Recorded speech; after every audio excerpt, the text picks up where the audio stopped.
ఒక్కొక్క సర్వే సంస్థ భయపడిపోయిందా? తాజాగా ఆయా సర్వే సంస్థల వాళ్ళు రేపు రాత్రికి ఈ టైంకి అయితే స్పష్టత వచ్చేస్తుంది ఎవరేంటి అన్నటువంటిది.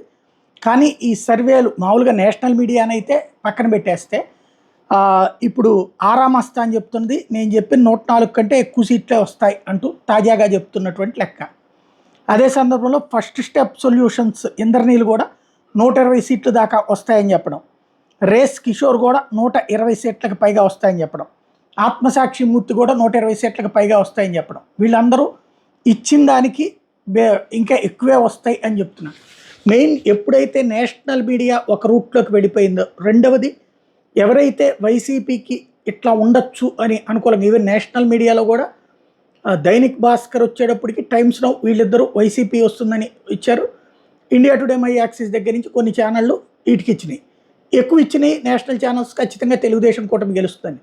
ఈలోపుగా ఎవరికి వాళ్ళు బెదిరింపులు, ఎవరికి వాళ్ళ గొడవలు ఇవన్నీ నడిచిపోతూ ఉంటుంటాయి.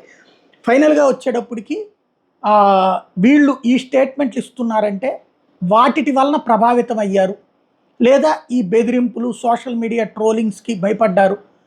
ఇప్పుడు వాళ్ళ అభిప్రాయాల్ని రెండో వాళ్ళు అడిగినప్పుడు చెప్తున్నారు. వాస్తవంగా రేపు రాత్రికి అయితే ఒక క్లారిటీ వచ్చేస్తుంది. వీళ్ళు చెప్తున్నది రైటా, ఆ సంస్థల సర్వే రైటా, లేదా వీళ్ళిద్దరికి భిన్నమైన తీర్పు ఏమైనా వస్తుందో చూద్దాం.